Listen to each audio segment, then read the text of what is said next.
Hello दोस्तों, नमस्कार। कैसे हैं आप सभी? स्वागत है आप सभी का। हम बात कर रहे हैं बीएसटीसी 2026 के लिए। तो इसमें मैंने आपको पहले के 2 वीडियो में सिलेबस के बारे में बता दिया है। फिर उसके बाद में मैंने आपको जीके के सिलेबस के बारे में बता दिया है। और आज हम पढ़ेंगे, हमारा पहला टॉपिक है राजस्थान का सामान्य परिचय। राजस्थान का सामान्य परिचय, इससे एक प्रश्न आपके एग्जाम में आएगा। तो जो भी मैं आपको बातें बताऊं उनको आप याद रखें। तो सामान्य परिचय में सभी को पता होना चाहिए कि वर्तमान में 41 जिले हैं और 7 संभाग हैं। पहले 33 जिले थे, 7 संभाग थे, और अब 41 जिले हैं और 7 संभाग हैं। इसके अलावा अब हम बात करते हैं राजस्थान के परिचय के बारे में। जो भी महत्वपूर्ण प्रश्न है उसके बारे में मैं आपको बता दूं कि राजस्थान है वो भारत का सबसे बड़ा राज्य है। सबसे बड़ा राज्य, इसका क्षेत्रफल है वो सबसे ज्यादा है। भारत के और किसी भी राज्य का इतना क्षेत्रफल नहीं है। इसका क्षेत्रफल है 3,42,239 किलोमीटर स्क्वायर, यानी वर्ग किलोमीटर। 3,42,239, और ये देश का 10.41% है। तो ये दोनों बात आप याद रखेंगे, राजस्थान का क्षेत्रफल कितना है और ये देश का कितना प्रतिशत है। इसके बाद में मैं आपको 2 महत्वपूर्ण प्रश्न बताता हूं, आपके सिलेबस के अकॉर्डिंग है वो दोनों के दोनों। पहला प्रश्न तो है कि राजस्थान नाम किसने दिया। राजस्थान नाम, सबसे पहले राजस्थान नाम है वो किसने दिया? तो ये दिया था कर्नल जेम्स टोड ने। कर्नल जेम्स टोड, इन्हें हम कहते हैं घोड़े वाले बाबा। कर्नल जेम्स टोड, इन्होंने राजस्थान नाम दिया था। इसके अलावा राजस्थान के अलावा एक रायथान नाम भी दिया था, रायथान। अब एक अगला महत्वपूर्ण प्रश्न जहां पर ज्यादातर कंफ्यूज होते हैं स्टूडेंट, वो है कि राजपुताना नाम किसने दिया। राजपुताना नाम, तो राजपुताना नाम दिया था जॉर्ज थॉमस ने। जॉर्ज थॉमस ने, जॉर्ज थॉमस ने ये नाम दिया था राजपुताना। और कर्नल जेम्स टोड ने दिया था राजस्थान नाम। इसके अलावा एक नाम दिया था रायथान। और ये किस में दिया था कर्नल जेम्स टोड ने? तो इनकी एक पुस्तक थी, annals and antiquities of Rajasthan. तो ये दोनों प्रश्न आप याद रखेंगे। इसके अलावा मैं आपसे एक प्रश्न पूछ लेता हूं कि राजस्थान के जो अभी मुख्यमंत्री हैं भजनलाल शर्मा, वो कितनवें नंबर के मुख्यमंत्री हैं? इसके लिए मैं आपको ऑप्शन भी दे देता हूं, आप इसका उत्तर है वो कमेंट बॉक्स में देंगे। ऑप्शन आपके इस प्रकार से है, 12वें मुख्यमंत्री है क्या, या 13वें, या 14वें, या फिर 15वें? तो इसका उत्तर आप कमेंट बॉक्स में देंगे। राजस्थान के मुख्यमंत्री भजनलाल शर्मा है वो कौन से नंबर के मुख्यमंत्री हैं? इसका उत्तर आप मुझे कमेंट बॉक्स में देंगे। आगे हम बात करते हैं, तो मैं आपको वापस ले चलता हूं मैप पर। यहां पर अगर आप देखेंगे, मैं एक बार इस केस को अलग कलर का कर लेता हूं। यहां से गंगानगर के ऊपर से, यहां से होते हुए बीकानेर, बीकानेर से यहाँ से जैसलमेर, फिर जैसलमेर की सबसे ज़्यादा सीमा लगती है। फिर आ जाते हैं हम बाड़मेर की ओर। तो ये जो सीमा आपको दिखाई दे रही है, गंगानगर से लेकर बीकानेर होते हुए, जैसलमेर होते हुए और बाड़मेर तक, ये सीमा है हमारी पाकिस्तान के साथ में और इसकी लंबाई है 1070 किलोमीटर। इसको आप याद रखेंगे, इसका नाम है रेड क्लिफ रेखा। इसके अलावा ऊपर जो आपको दो ज़िले दिखाई दे रहे हैं, यहाँ पर एक तो हो गया गंगानगर और दूसरा हो गया हनुमानगढ़। इसकी सीमा लगती है पंजाब के साथ में और ये कितनी लगती है? 89 किलोमीटर, जो कि सबसे कम है। ये तो आपको याद ही रखना है। इसके अलावा फिर लगती है, यहाँ पर देखो हनुमानगढ़ की लग रही है गंगानगर के पास साथ में, सॉरी हनुमानगढ़ की लग रही है और चूरू की लग रही है हरियाणा के साथ में। और फिर लगातार झुंझुनू, झुंझुनू के बाद सिक्कर, सिक्कर के बाद में कोटपुतली, फिर खेड़थल तिजारा और अलवर, अलवर के बाद में डीग, डीग तक सीमा है वो हरियाणा के साथ में लगती है। इन दो ज़िलों को आप किस प्रकार से याद रखेंगे? कोटपुतली बैरोर और खेड़थल तिजारा को कै और खे, कै से कोटपुतली बैरोड और खे से खेड़थल तिजारा, कै खे, इस प्रकार से याद रखेंगे आप ऊपर से आएंगे तो। फिर आती है उत्तर प्रदेश के साथ में, तो उत्तर प्रदेश के साथ में केवल 3 ज़िले हैं, डीग, भरतपुर और धौलपुर।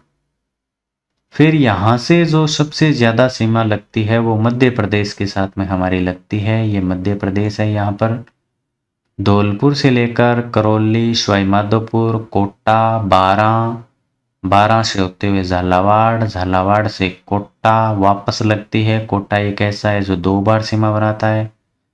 फिर चित्तौड़गढ़, चित्तौड़गढ़ एक ऐसा ज़िला है जिसका एक टुकड़ा ये यहाँ पर है और एक टुकड़ा यहाँ पर है, 2 खंडों में है। फिर भीलवाड़ा की लगती है। फिर यहाँ से चित्तौड़गढ़, प्रतापगढ़, प्रतापगढ़ से बांसवाड़ा। तो ये 10 ज़िले हैं और इनकी सीमा है वो सबसे ज़्यादा लगती है और ये लगती है 1600 किलोमीटर। इसको आपको याद रखना है। सबसे कम याद रखना है और सबसे ज़्यादा याद रखना है और पाकिस्तान के साथ में कितनी लगती है वो याद रखना है। क्षेत्रफल याद रखना है कितना है और कितना प्रतिशत है ये भी याद रखना है। इसके अलावा 7 संभाग हैं और 41 ज़िले हैं, वो भी आपको याद रखने हैं। तो ये बातें आप याद रखेंगे।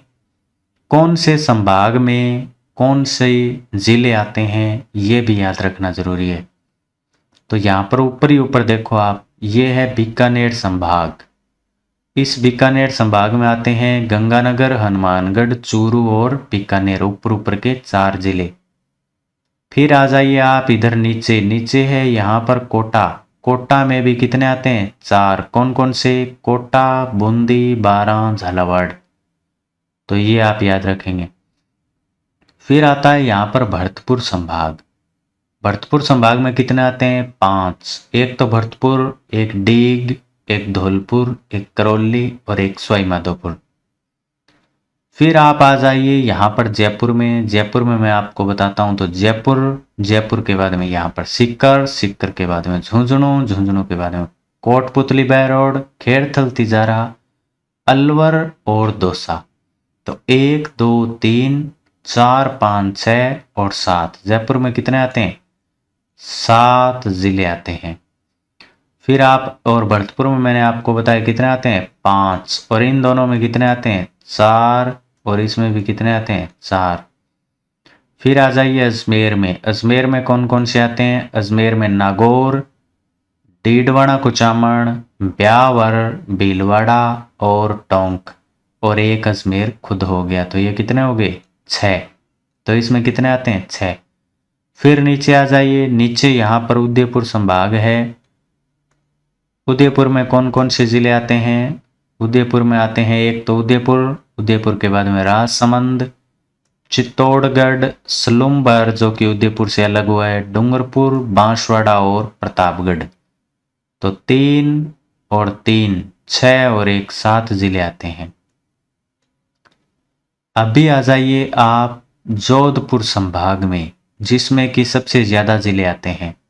एक तो आ गया जोधपुर, एक आ गया जोधपुर से अलग हुआ फलोदी, फलोदी के बाद में जैसलमेर, जैसलमेर और बाड़मेर, बाड़मेर से अलग हुआ बालोतरा, जालोर, सिरोही और पाली। तो 3 3 6 7 8, इसमें कितने आते हैं? 8 आते हैं। तो ऐसा प्रश्न आ जाए कि कौन से संभाग में सबसे ज्यादा जिले आते हैं, तो जोधपुर। कौन से संभाग में सबसे कम जिले आते हैं, तो एक बीकानेर और एक कोटा। ऐसा भी प्रश्न आ सकता है। तो अभी आप मुझे बताएंगे कमेंट बॉक्स में नीचे कि ऐसा कौन सा संभाग है जिसमें 5 जिले आते हैं। ये मैं आपको यहां पर करवा चुका हूं, तो इसका उत्तर है वो आप मुझे कमेंट बॉक्स में देंगे। आइए दोस्तों, अब हम आगे देखते हैं, जो भी महत्वपूर्ण प्रश्न बनते हैं उनको देख लेते हैं।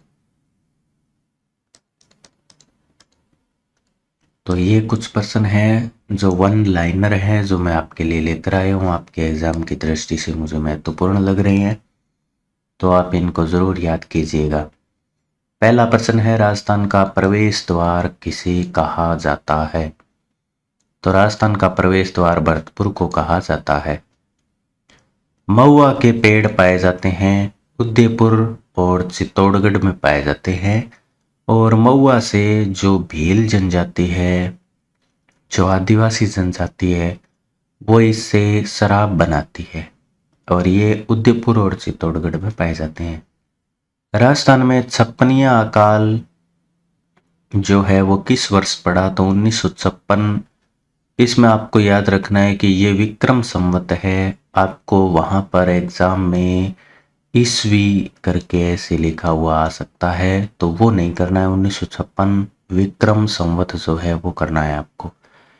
नेक्स्ट प्रश्न है, राजस्थान में मानसून वर्षा किस दिशा में बढ़ती है? तो ये दक्षिण पश्चिम से उत्तर पूर्व की ओर बढ़ती है। अगर मैं आपको बताऊं, ये राजस्थान का मैप हो गया, ठीक है। तो राजस्थान में ये हो गई दक्षिण दिशा नीचे वाली, ये हो गई उत्तर दिशा ऊपर वाली, ये इधर वाली हो गई पूर्व, ये पूर्व हो गई, और ये हो गई पश्चिम। तो मानसून है वो दक्षिण पश्चिम से, यानी इस और इस दिशा से उत्तर और पूर्व की ओर बढ़ता है। ऐसे मानसून बढ़ता है। इधर से भी मानसून आता है, ऐसा नहीं है इधर से नहीं आता, लेकिन दिशा ये रहेगी दक्षिण पश्चिम, या फिर ऑप्शन में हो दक्षिण पूर्व, तो वो भी। नेक्स्ट प्रश्न है 5वां प्रश्न, गुरु शिखर चोटी की ऊंचाई है वो है 1722 मीटर। ये आपको याद रखना है, और ये गुरु शिखर सिरोही में है। राजस्थान में किस शहर को सन सिटी के नाम से जाना जाता है? तो जोधपुर को जाना जाता है सन सिटी, सूर्य नगरी हम कह सकते हैं। राजस्थान की आकृति है, राजस्थान की आकृति विषम कोणीय चतुर्भुज के समान है। विषम कोणीय चतुर्भुज के समान, या आपको ऑप्शन में मिल सकता है पतंग के समान, पतंगाकार, तो वो भी सही होगा। राजस्थान के किस जिले का क्षेत्रफल सबसे ज्यादा है? तो क्षेत्रफल सबसे ज्यादा है जैसलमेर का। पहले भी था और नए जिले बनने के बाद में भी जैसलमेर का ही ज्यादा है। कुल स्थलीय सीमा की लंबाई कितनी है? 5920, जो कि हमने आप पढ़ लिया है अभी कुछ देर पहले। नेक्स्ट है, राजस्थान का सबसे पूर्वी जिला। यस, पूर्वी जिला है वो सबसे पूर्वी जिला है वो धौलपुर है। धौलपुर यहाँ पर है इस मैप के अकॉर्डिंग। अगर देखें हम, ऊपर ही ऊपर गंगानगर है, यहाँ पर इधर जैसलमेर है और नीचे बांसवाड़ा है, तो ये भी आपको याद होना चाहिए। तो पूर्व में पूछा है, तो पूर्व में कौन सा है? धौलपुर।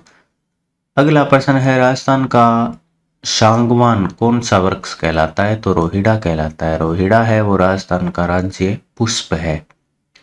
राजस्थान के किस क्षेत्र में सागौन के वन पाए जाते हैं? तो ये दक्षिण क्षेत्र में पाए जाते हैं। जून माह में सूर्य किस माह में किस जिले में लंबवत चमकता है? तो ये बांसवाड़ा में लंबवत चमकता है। बांसवाड़ा नीचे ही नीचे है, और सूर्य है वो कर्क रेखा पर लंबवत चमकता है, और कर्क रेखा राजस्थान के 2 जिलों डूंगरपुर और बांसवाड़ा से गुजरती है, इसलिए बांसवाड़ा उत्तर है वो सही होगा। और अगर ऐसा पूछ ले कि किस जिले में सबसे ज्यादा तिरछा चमकता है सूर्य, तो ऊपरी ऊपर वाला जिला गंगानगर होगा। राजस्थान में पूर्व मरुस्थल वाले पूर्ण मरुस्थल वाले जिले कौन से हैं? तो जैसलमेर और बाड़मेर दो ऐसे जिले हैं जो पूर्ण रूप से मरुस्थलीय हैं। राजस्थान के कौन से भाग में सर्वाधिक वर्षा होती है? तो सर्वाधिक वर्षा दक्षिण पूर्व में होती है, दक्षिण दिशा में भी होती है, बांसवाड़ा में ज्यादा होती है, और फिर पूर्व में भी होती है, जैसे कोटा, बूंदी, बारां, झालावाड़। अगर सबसे ज्यादा वर्षा वाला डायरेक्ट जिला पूछ ले तो झालावाड़ होगा। झालावाड़ ऑप्शन में नहीं हो तो बांसवाड़ा हो जाएगा, बांसवाड़ा भी ऑप्शन में नहीं हो तो कोटा हो जाएगा। राजस्थान में सर्वाधिक तहसीलों की संख्या किस जिले में है? तो तहसील सबसे ज्यादा जयपुर में है। राजस्थान में सर्वप्रथम सूर्योदय किस जिले में होता है? सबसे पहले सूर्य कहाँ पर दिखाई देगा? सूर्य पूर्व से उगता है ना, तो पूर्व में अपना जिला कौन सा है? धौलपुर। तो धौलपुर में सबसे पहले होगा। और अस्त भी कहाँ पर होगा? धौलपुर में, क्योंकि जहां पर पहले उगेगा ये सूर्य दिखाई देगा वहीं पर तो सबसे पहले अस्त होगा। फिर है नेक्स्ट प्रश्न, उड़िया पठार किस जिले में है? तो उड़िया पठार है वो सिरोही में है। राजस्थान में किन वनों का अभाव है? तो शंकुधारी वन राजस्थान में नहीं है, इन वनों का राजस्थान में अभाव है। नेक्स्ट 20वां प्रश्न है, राजस्थान के क्षेत्रफल का कितना भूभाग रेगिस्तानी है? तो लगभग 2/3 यानी 2/3% भाग है वो मरुस्थलीय है। नेक्स्ट प्रश्न की ओर बढ़ते हैं। नेक्स्ट प्रश्न है 21वां प्रश्न, राजस्थान के पश्चिम भाग में पाया जाने वाला सर्वाधिक विषैला सर्प यानी सांप कौन सा है जो कि पश्चिम राजस्थान में? तो उसका नाम है पीवड़ा सर्प। पीवड़ा सांप है वो सबसे ज्यादा विषैला होता है, जहरीला होता है। राजस्थान के पूर्णतया वनस्पति रहित क्षेत्र कौन सा है? ऐसी जगह राजस्थान की कौन सी है जहां पर कोई भी वनस्पति नहीं है, पेड़ पौधे नहीं है? तो वो है समगांव जैसलमेर। यहाँ पर आपको मरुस्थल देखने को मिलेगा, यहाँ पर वनस्पति नहीं है। और जो पहले हमने प्रश्न देखा वो अभी आ गया है कि सूर्य किरणों का तिरछापन सर्वाधिक होता है, तो ये गंगानगर में होता है। और सीधी कहाँ पर पड़ती है? बांसवाड़ा में। राजस्थान का क्षेत्रफल इजराइल से कितना गुना है? तो 17 गुना पड़ा है हमारा राजस्थान इजराइल से। राजस्थान की 1070 किलोमीटर लंबी पाकिस्तान से लगने वाली रेखा का क्या नाम है? रेड क्लिफ रेखा नाम है। कर्क रेखा राजस्थान के किस जिले से छुट्टी हुई गुजरती है? तो डूंगरपुर बांसवाड़ा से होकर के गुजरती है, जो कि हमने पढ़ लिया है। राजस्थान में जनसंख्या की दृष्टि से सबसे बड़ा जिला है जयपुर। अभी आप देखो यहाँ पर पूछ रहा है जनसंख्या की दृष्टि से, यानी कि लोग ज्यादा कहाँ पर रहते हैं? लोग ज्यादा रहते हैं जयपुर में। और अगर क्षेत्रफल पूछे यानी साइज में कौन सा बड़ा है, तब इसका उत्तर है वो जैसलमेर होगा, जो कि हमने पहले पढ़ा। थार के रेगिस्तान में कुल क्षेत्रफल का कितना प्रतिशत राजस्थान में है? तो जो थार का रेगिस्तान है उसका 58% है वो राजस्थान में है। राजस्थान के रेगिस्तान में रेत के विशाल जो लहरदार टीले हैं उनको क्या कहते हैं? तो धोरे कहते हैं उनको, धोरे। राजस्थान का एकमात्र जीवाश्म पार्क है वो अक्कल गांव जैसलमेर में है। जीवाश्म पार्क प्रश्न आएगा आपके एग्जाम में कि ये जीवाश्म पार्क कहाँ पर है? तो जैसलमेर होगा, अक्कल गांव जैसलमेर। तो ये कुछ महत्वपूर्ण प्रश्न थे जो मैंने आपको करवाए। ये 30 प्रश्न हमने पढ़ लिए हैं और सामान्य जानकारी में हमने बहुत सारे जो महत्वपूर्ण बातें थी वो मैंने आपको बता दी है। तो आप वीडियो को लाइक करें और चैनल को सब्सक्राइब करें। नेक्स्ट वीडियो में नए टॉपिक के साथ में मिलते हैं। धन्यवाद।